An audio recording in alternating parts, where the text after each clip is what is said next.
And we are live here on the MMA Industry Podcast, August 9th edition. I am your host, as always, James Lynch. And today I have a very special guest. I'm keeping the theme, I think, these last couple of weeks. I got another member of the MMA Fighting team. Of course, I'm talking about a writer and someone you'll also find on Yahoo Sports as well. He does some columns over there. Of course, I'm talking about Dave Doyle here on the program. Dave, how are you? Doing good, man. How you doing? Thanks for having me. No problem. It's good to talk to you. I've followed your work for a long time, and it's good to get a chance to hear about the backstory and how you got into everything. But first off, I know you're a big hockey fan. I kind of wanted to start there. Where did the interest in hockey come from? Because I have to ask this as a Canadian. I grew up in Boston, Massachusetts, man. And there you go. I'm in my 40s, and when I was like a real little kid, it was already past Bobby Orr's era, but just the mania was still there in Boston, So I grew up with all those Cam Neely, Ray Bourque, Andy Moog, those guys that if they had not run into the juggernaut that was the Edmonton Oilers, probably would have won the Stanley Cup. Really good hockey teams, and then just stuck with the you grow up with the Bruins, you stick with them your whole life, So.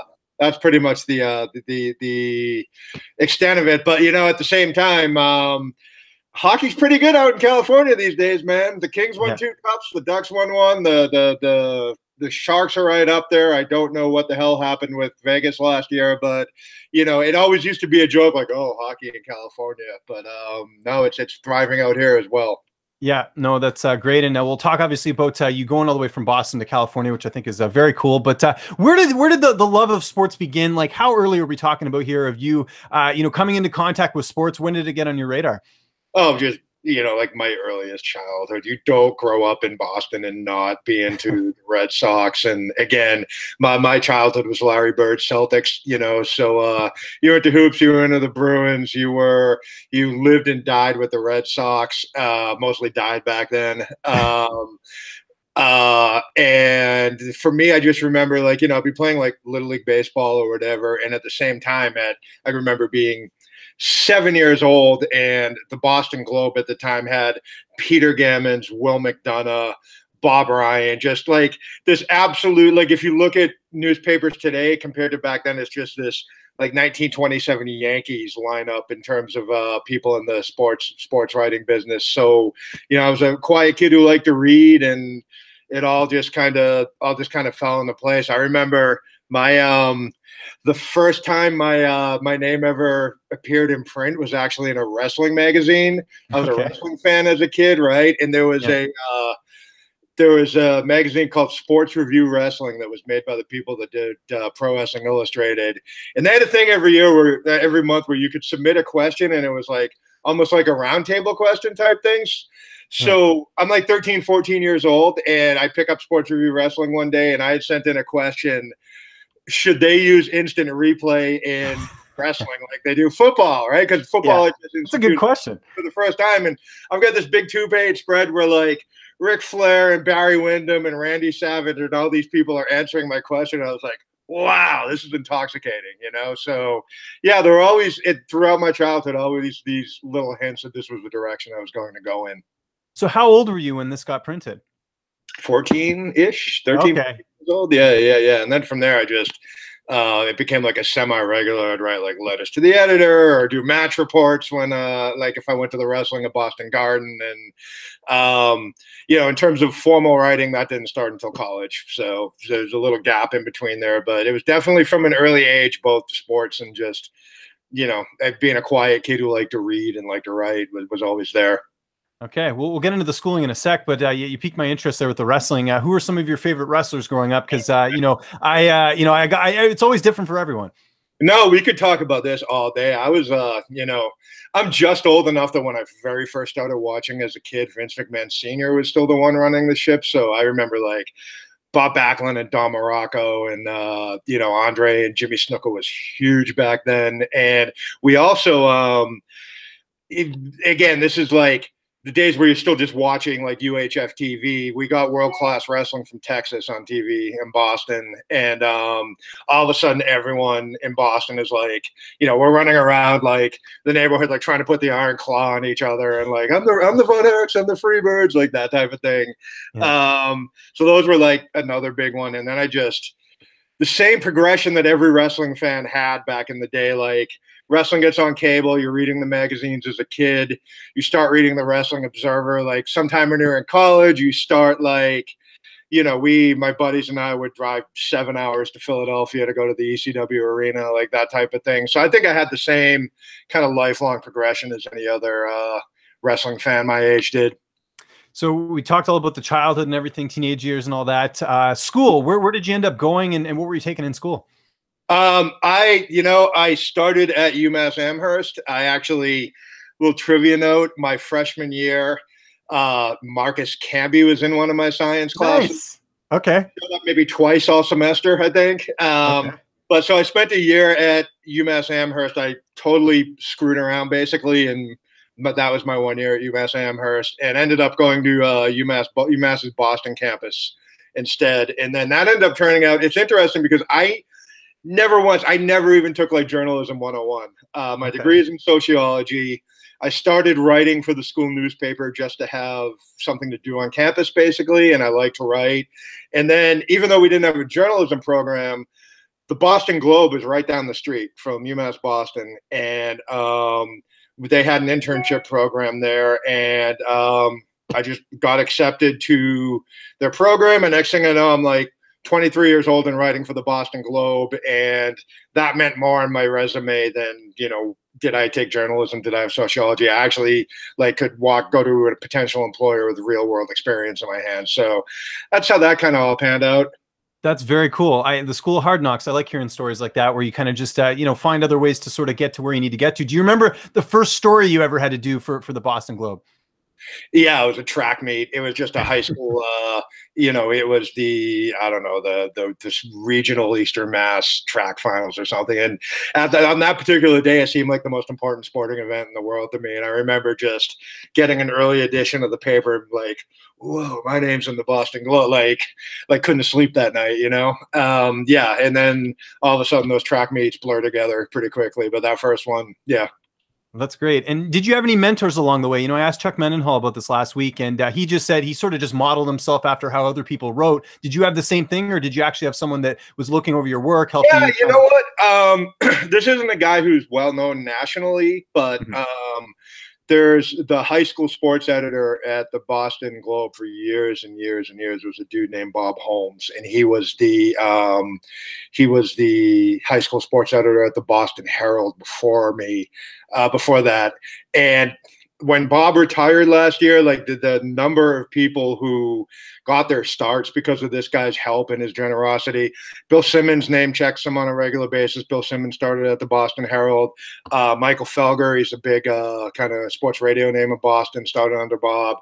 I did. Chris Mannix from Yahoo. Andy Nesbitt. I can go just on and on here. There's a whole generation of sports writers who grew up in Boston who got their start because this guy Bob Holmes said, "Hey, here, go cover a high school football game. Let's see how you do with it." So he was a big one. That's great. When did MMA get on your radar? Because I know pro wrestling's a big part of it. A lot of pro wrestling fans, I grew up a pro wrestling fan, and then I got into MMA after. Is that what happened with you? Oh yeah, absolutely. You know what? So I referenced a little bit earlier, I was a subscriber to the Wrestling Observer, right? And look, Dave Meltzer's the godfather of this, man. Dave Meltzer basically invented legitimate wrestling reporting, and he also was the first one. I kind of vaguely remember the ads for the first UFC. I didn't actually watch it.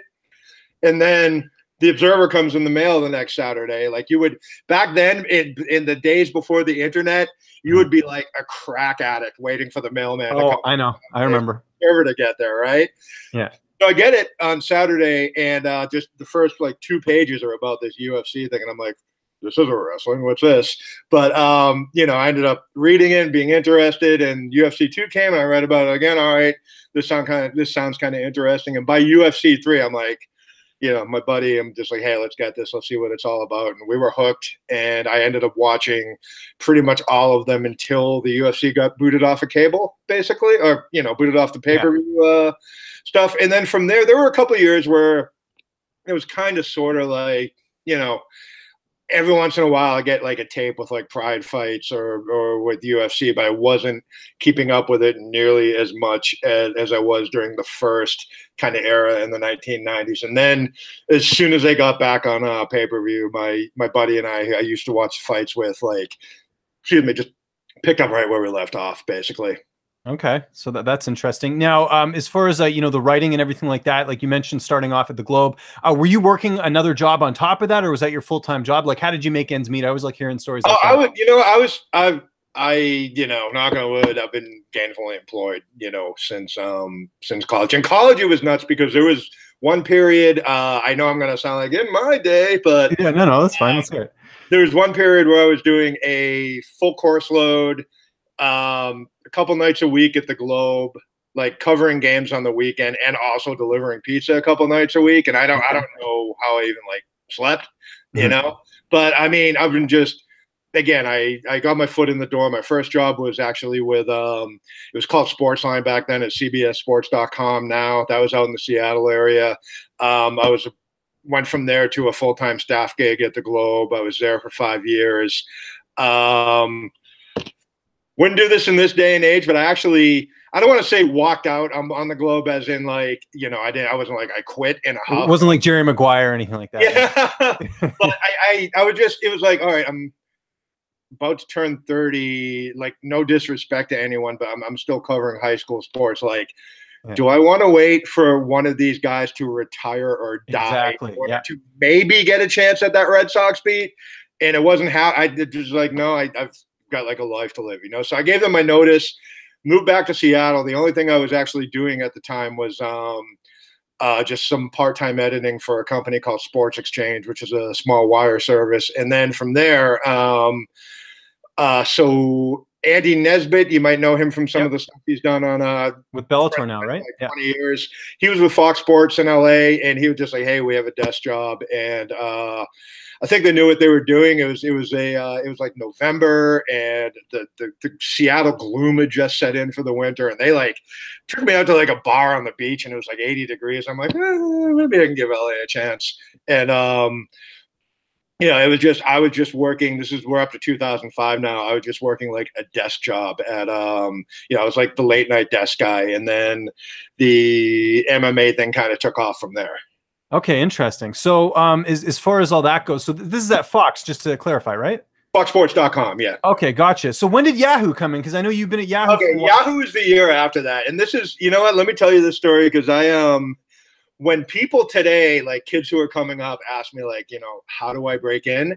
Right. I have trouble telling them this because like the way I got in, like it can't be replicated today because I happen to be, someone had to be the first one at a major website to be like, hey, this MMA stuff over here, people are clicking on this. Why don't you write about it? Like the impetus was the Couture Liddell 3 match at UFC 57, right? Which was, the first Ultimate Fighter coaches fight. It was a big deal. It was the buy rate wouldn't be considered great by today. I think it did like 300,000 buys, but that was like 3 times as much as the previous big show, right? Mm-hmm. So it was the first show I had missed in a while because I had to work the desk that night. And I'm just looking like the AP wire, and it's like, here's a crappy little boxing fight that no one cares about. Why is the AP running that? No results for the Couture Liddell fight. So I just started hounding my managing editor, this guy, Tom Seeley, who works for a Hollywood Reporter now. Just, dude, like, this is huge. Just give me a chance. Just let me write one story about this. If it tanks, I'll never bug you again. And eventually he was just like, all right, just do it, write it, stop bugging me, like that type of thing, right? So I ended up, I got super lucky. Jay Glazer, who loves MMA, has fought MMA. Like, he had been banging on the door at Fox Sports trying to get them to do something on MMA. And when he found out that I was doing the story, like, he didn't know me from Adam, right? And he hooked me up with Chuck Liddell. He hooked me up with Forrest Griffin, Frank Trigg, a bunch of people I didn't know. So, like, that helped. And my feature ran, and it turns out it ran in, like, March. And it was like the biggest clicking story on the site since the Super Bowl.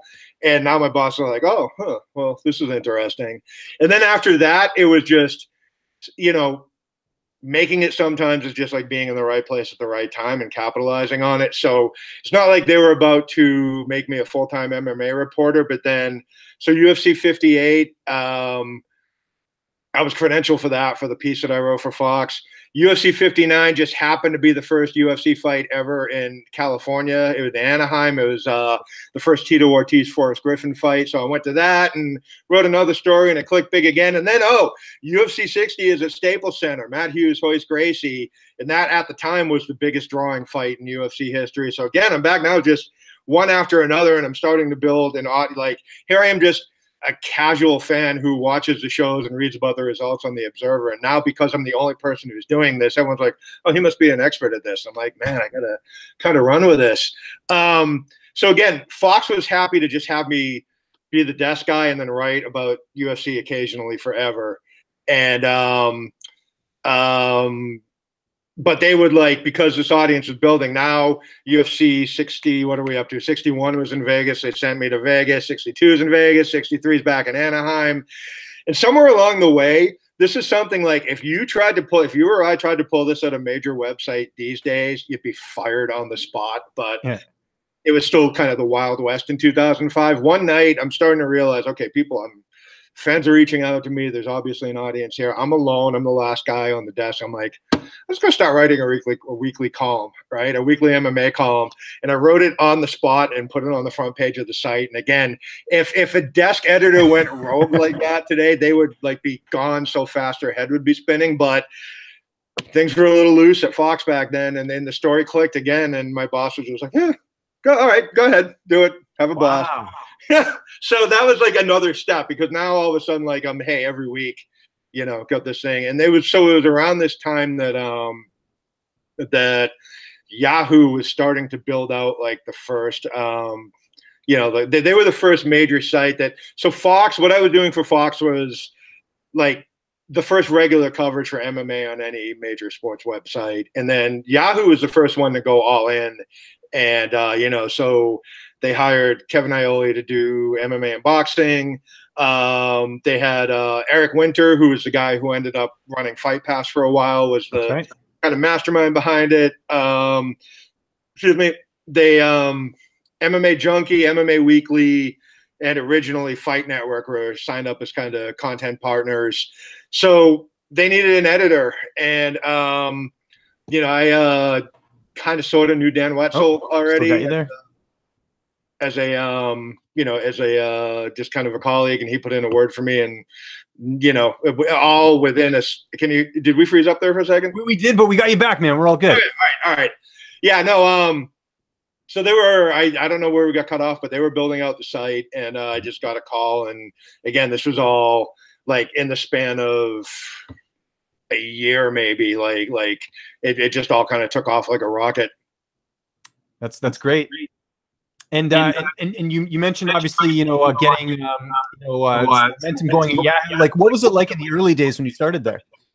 Crazy. It was really just kind of the Wild West, I mean, we had it seemed like an unlimited budget, basically. Like they really this was their opportunity to kind of make their name, and they were going to go for it. We tried all types of we did one of the very first streams of a major event when Strikeforce did their first show at the Playboy Mansion. I remember that. Yeah. We streamed that for Yahoo. I think Gilbert Melendez was in the main event on that card. So, we try stuff. Maybe some things work, maybe some things didn't. We brought aboard Dave Meltzer, brought the man himself on board to kind of flesh out our MMA coverage further. Blogs start becoming popular, and we brought Steve Cofield on, and he was awesome. I deliberately kind of was hands off with Steve, because he would every once in a while do something that would get us in a little trouble. But I always figured, you know what? People are talking, and I can deal with the occasional headaches since he kind of stirs the pot and gets things going. But yeah, it was crazy. I mean, just so to give you an example how things were in 2007, like they flew us out to an Elite XC show in Honolulu. It was Ruthless Robbie Lawler against Ninja Hua was the main event. And look, I did it for no better reason than I wonder if they'd actually send me to Hawaii, you know, like, and, you know, obviously once they did that, I did my job, did it well, but it was just, how much can I get away with here? And so it was like that. It was really, for a couple of years, there was no, like, you know, oh, you want to go here? You want to go cover the WEC in Corpus Christi, Texas? Sure. Go ahead. Do it. You want to, you know, you want to send Kevin to the show in Abu Dhabi or Australia? Sure. Go for it. So it was like that for a few, it was a few years of just, sustained, seemingly like endless growth, you know. So it was a really kind of, everyone has a period of a few years in their career that just kind of shines above everything else, and that was a pretty memorable one. So when does MMA fighting come onto your radar? And I know you're still with Yahoo, so was that sort of a negotiation to try and stay on with them, because obviously that's a great outlet to be with? All right, things kind of fell apart with Yahoo, and it's something that we've seen. This isn't exclusive to Yahoo. Like, you have seen every major website that at some point or another builds out like a full staff, right? They've got, there's always someone behind it who's either an MMA fan or just understands that MMA brings clicks, brings the type of readers that, you know, that advertisers value. So at Yahoo, the people who had put our team together, they all kind of moved on. Like Jimmy Pitaro ran Yahoo Sports. He now runs ESPN. Eric Winter went on to work for the UFC, so on and so forth. And then someone comes in who, I have no problem saying this, the guy was a friggin' moron. He has nothing to do with the sports business anymore, and he had no business running a newsroom, and has made clear, like, him and none of his other people are working for Yahoo now. But so this idiot comes on and doesn't understand what type of an audience MMA is bringing to the company. And all of a sudden, like, myself, Meltzer, Caulfield, like our contract, basically everyone except for Kevin, our contracts were all kind of non-renewed. And that happens everywhere. That happens, you know, like ESPN is building up their coverage again now because, you know, they're ramping up to actually have it as a property. But at one time they had like Josh Gross, Franklin McNeil, Chuck Mindenhall worked for them. They had the same thing, and someone comes in and goes, I don't know if we should dedicate resources to this. And I know in my case, 6 months after they whacked everyone at Yahoo, like, the same moron who made this decision was going around asking people like, hey, our page views among men 18 through 25 have plummeted over the last 6 months. What's going on here? And, you know, my former like direct boss was like, well, you had a huge MMA team that was like, we had the best team in the business, that we were doing great numbers, and you decided to get rid of them. So yeah, good job there, genius. Anyway, right. We're also MMA fighting. Yeah. So the MMA fighting just came up a couple months later. Michael David Smith, I was friends with him. He left to go work full-time for a football. I'm getting this wrong, Football Outsider. So he has his football gig. He's, you know, pretty big deal in his circles in football now. And he had left. I knew I had, by this point, MMA Fighting and MMA Junkie had already kind of, you know, both really established themselves as the kind of the OGs of MMA specific websites. And I knew Ariel. I knew Ben was on the team at the time. I wasn't like close to Luke, but I was friendly with him. And so, you know, they just kind of all put in a word for me. And a couple months later, I found myself with them. That's awesome. You haven't looked back. Obviously, things have gone really well for you there. I know one of the things they have you do at Fighting, which is something that you're probably not used to at the other outlets, is you know, you do some on-camera stuff. You know, you're there for the preview shows and stuff like that. Was that an adjustment at all? I know when I asked Chuck about this, you know, it was something that he was just like, oh, I have to do it, and then he got comfortable with it. Was it something? Yeah, that was it. Look, I was terrible at on-camera stuff at first. I was always comfortable on the radio because to me, that was like no different than I'm on the phone with my buddy just BSing about the Patriots or whatever, you know? So that was always easy for me. Like, I want to, like, there's part of me that wants to go into our system and find all the files of like the videos I did in 2012 and 13 and just delete them all from the system. I wasn't very good at first, but, you know, you get your reps in, you get comfortable with it. I'm never going to be like, TV isn't going to be like my forte, but you learn, you know, if you just have to adapt, you have to grow. And I mean, I I had a blast. If you saw our UFC 227, I did. You and Mark were sitting there outside the theater. That was really cool. And we had Angela Hill give Mark a good swift kick to the ribs. So I'm comfortable enough to play along with that now, and it wasn't a few years ago. So yeah. That's great. Obviously, being in this industry you're in, in media in general, it takes a toll in other areas, especially your social life. How have you navigated through that over the years? Just trying to balance the two, because it's tough sometimes. I am for me, like, so I ended up finding the hours are crazy. You got to love what you do in order to succeed at this. For me, so I'm an avid cyclist. Mm-hmm. And so for me, what I end up finding, what works for me is, so got to work every Saturday night. If my day off is Tuesday or Wednesday, well, guess what? There are less people out on the bike path on Tuesday or Wednesday than there are on a Saturday. So I just kind of let it, do my best to let it work for me. Obviously, I live in Los Angeles, which is, again, where it's a city where if it's Tuesday or Wednesday night and that's your night off, there's still going to be a concert or a show, or, your friends are just as likely to be in like the entertainment industry and have just as weird hours as you are. So I don't know if that helps someone who's like sitting in like Kansas who wants to do this for a living, but again, I just kind of adapted my own passions outside of work for it. And yeah, there are still the times where it's like Saturday night and all your friends are out and you're watching a horrible FS1 fight night and you feel like the little kid who's got his face pressed up against the window watching all his friends play, but hey, again, if you love what you do and you enjoy it, I mean, is there a perfect job out there? I don't know if there is. I know one of the things as well, that people really enjoy about you is you're very, open with, just your personal life. I mean, that's something that's, that you wrote that great story about, obviously your family members passing. And then earlier this year, I think it was this year, might've been last year, they had that roundtable. And I know you were on there and you basically came out. I think people who knew you personally knew what was going on there. But I just wanted to know, what was the feedback like after that, being someone who, was in a sport that's, very masculine and kind of has, a lot of stereotypes and things like that. And you sort of saying, hey, you know what, this is who I am. I'm going to put it out here in print.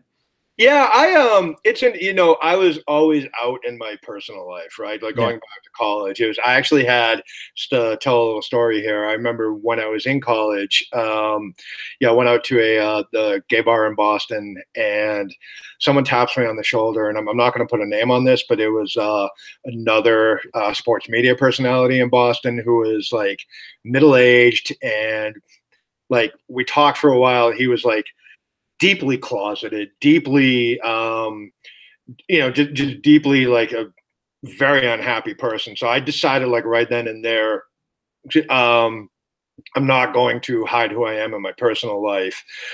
From there, it was one of like, so throughout my life, good relationship with my family, good out to all my friends, all that. But I always had this like compartmentalization where it was like, well, what does this have to do with my work career? Blah, blah, blah. And I don't know, something just honestly, I don't want to make this like too political, but something changed when Trump became president. And it was like, you know what, like I can't, I've been just kind of taking for granted as, like just like a white dude who can kind of passes more or less straight if I felt like it. Like I've been taking advantage of that in a way that others have. And it's up to someone specifically in my shoes who's in this, really kind of macho conservative business to be like, no, actually we are everywhere, So that was kind of my thought process about like, okay, this is the time to actually do it.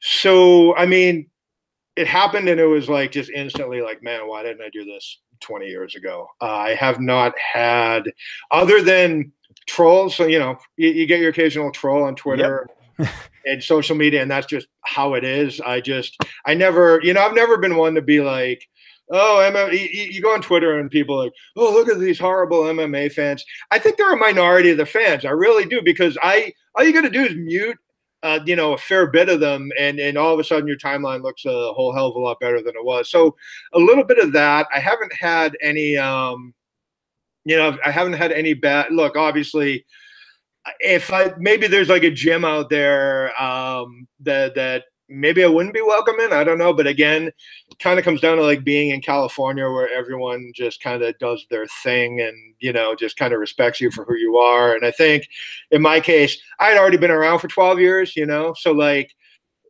you know, I've interviewed people who in the interim who you know, maybe not the most gay friendly people, but it's my job as a journalist to call things fairly and to, you know, to do my job right and not let that get in the way. So no, I haven't had, if anything, like I happen to notice that in the time since I came up professionally, all of a sudden I'm on podcasts and radio shows and stuff like that more often. So I think you know, there's something to just be said for being yourself. Yeah, no, I you know, commend you for that, and I commend you again for a lot of the stuff you've written, where you've just sort of opened up. And I think that you know, you have this platform. It's good to put it out there sometimes, because there might be other people that could be going through you know, things in their life, and it's good to sort of read that and have some clarity. So I give you props for that, man. And you know, obviously the big changes that happened recently at Fighting with Ariel Helwani leaving. I asked Chuck about this. I wanted to get your perspective on this. You know, was this sort of, I'm sure you knew ahead of time that he was leaving, but Ariel leaving, I mean, to go to ESPN, but just your reaction and how have things been, you know, post Ariel? Things have been good. You know, I wish Ariel all the best. Ariel has been great to me. He's made it clear that, you know, Ariel wears his heart in his sleeve, and it's obvious to him that it was painful on some level to leave fighting, because it was, you know, such a big part of his life. And he's also made it clear that, hey, ESPN was his kind of dream his entire life, you know? So, I mean, look, there isn't, man, this is a small enough business. Like, we all know each other, you know, like we know that we more or less get along, and we know that, hey, 10 years from now, you know, Ariel and I might be working together again sometime. Kevin Ioli and I might be working together again sometime. You and I might be working somewhere together. You know, that's just the way the business is. So there's no, oh, we're frozen. Can you hear me? I've got a frozen screen. Can you hear me? Hello, hello. Yeah. To wrap things up here, let me just see here. Dave, can you hear me? Yeah, I can hear you now. Okay, perfect. Yeah, I don't know what happened there. A little hiccup, but anyways. No, yeah. I don't know. Where'd you lose me there? I didn't lose you at all. You were the whole team, so. Hear my did you hear my did you like you left it off as the last thing I heard was we could potentially be working together in the future. That was the last thing I heard. Yeah. So, I mean, that's it. And you know, at MMA Fighting, I think we've just all, you know, Ariel was a huge presence on the website, rightfully so for everything that he accomplished. But him leaving's just, you know, you may have noticed, has given others room to kind of step up a little bit. You've seen Sean and Mark do really great stuff with the chat, and I think Luke putting his own spin on the MMA Hour was, I mean, Luke was the only person that could have like adequately filled that spot. Exactly. Such a big spot, big spot. It needed another personality, and I also like that Luke is. Again, Ariel has his thing. That's great. But if Luke had just come on and done Ariel's format, it would have looked like a ripoff. So Luke putting his own spin on it's been great. And I mean, in my case, a couple of weeks ago, I did a 3,000 word feature on Bruce Lee and MMA that I might not have had time to do before. And I've got a couple other projects in the pipeline. I enjoy doing like long form type writing. So, you know, I think it's worked out. It's working out well for Ariel. He's getting to do kind of like his dream, and it's working out for us at MMA Fighting too. And you know, if you are looking for some type of quote trashing Ariel, sorry, you're not getting it. Yeah, no, for sure. No, absolutely. Looking back in your career, I mean, you've done so much, and there's still so much I'm sure that you would like to do as well. What's one thing that stands out that you're most proud of, whether it was at Fighting or at Yahoo? Is there one thing that really stands out to you? Man, it's hard to narrow it down to one. I think just being able to say I was the first, you know, being able to say that I was the first one all the way back at Fox to be like, hey guys, why is no one covering this? And then just the excitement of having that all kind of fall into place the way it is. And then going over to Yahoo and again, just being kind of the trailblazer and being the first to you know, give MMA just kind of the full coverage it deserves on a major site. And then just kind of adapting from there and becoming, you know, seeing the way this is growing and what just everything evolves so fast in the coverage of this sport to just be a part of. I've heard MMA fighting compared to the Golden State Warriors, and maybe I'm the sixth man on the Golden State Warriors team, but that's NBA Sixth Man of the Year is a pretty valuable award too. So it's fun to just be part of this ongoing, evolving thing. Any thoughts on doing pro wrestling stuff at all? I know Mark has been doing a little bit with WrestleMania and stuff, and kind of dabbling in there. Is there an interest there for you to do that? I've written a couple of wrestling pieces over a year or so. I did not for Fox, but I did. I went to a year ago last May. I went to a show at Arena Mexico, which was phenomenal. It was like a once in a lifetime. Like if you consider yourself a true wrestling fan, you have to make a pilgrimage to Arena Mexico at one time. And I wrote that for Dave Meltzer's website. And a few months ago, for Yahoo, when New Japan was in Long Beach, I talked to Kenny Omega for about an hour, and I did a feature for Yahoo on the Golden Lovers and their match with the Young Bucks. And I have had so much fun writing about it. So much fun. I've got one more. I'm going to a little sneak preview. I've got one more in the pipeline. On Pro Wrestling Guerrilla that's going to run on Yahoo. I'm not going to say much more than that, but that'll be up in about a month or so. So yeah, I don't know I don't think I could do it full time because the WWE just bores me to tears. I know how hipster that sounds, but I try to watch WWE and it's still the same, like, it's all written in like in a writer's room somewhere, and it just doesn't feel organic to me. I can't. So I don't think I could do it full time, but like as kind of like an avocation, I have as much fun writing about wrestling as anything I do. Before I let you go here, best advice you could give someone watching this who wants to do what you do, be a writer, do this full time. What advice would you give them? It's the biggest cliche in the world, but just work hard. Just work.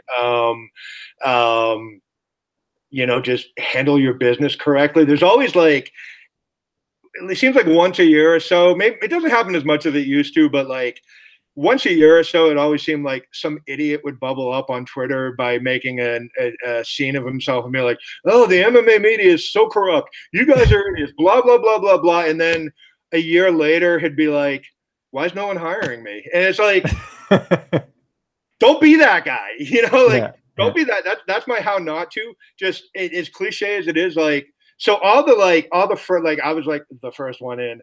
Ariel was the first one to figure out that hey, the video end is really lacking. I can do a better job. Luke, for all his success, people don't understand how hard that guy worked for so many years. He did a lot of back end stuff at SB Nation. He plugged away at radio for like a decade before he got his chance at XM. Most of us weren't overnight successes, so just like I'll just name drop a couple people here, like people who are coming up who have impressed me, like Anthony Walker over at Sherdog, like handles his business right, is respectful, is professional, does his job correctly. Jose Young over at Fansided works his ass off, showed up at the MMAJA meeting over the weekend, like shows that he's serious about what he's doing.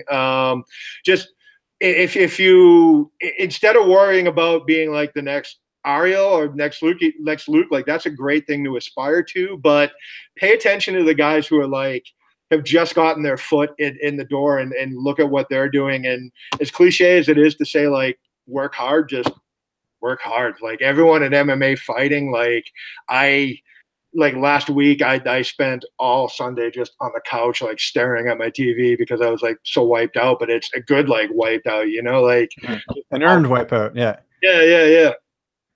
No, that's great. As cliche as work hard sounds, just do it and don't get easily discouraged. If you're easily discouraged, like you're not going to make it in this business. Some great words there. And Dave, it was so good getting to talk to you. I'm so glad we got to connect and hear your story and everything like that. Just remind people where they can get a hold of you on social media. And if you got anything coming up, by all means, plug away, man. The floor is yours. Sure. And my Twitter handle is Dave Doyle MMA, DAVADOYLE MMA. I also have a professional Facebook page at Dave Doyle MMA. The projects I'm kind of working on are still, I've got some kind of long-term stuff, but it's still kind of developmental. So, just keep an eye peeled. Okay, that's good to hear. And you guys can always follow me on Twitter at Lynch on Sports. A quick programming note for the show. We're going to be cutting back a little bit. I won't be doing the show every week anymore. Fightful is pulling me in other directions. I'm going to be appearing on the Holy Smokes podcast, doing more fight breakdown stuff and things of that nature. So you can find me on there. But this podcast isn't going away. Just we're going to be cutting back a little bit. So I wanted to point that out.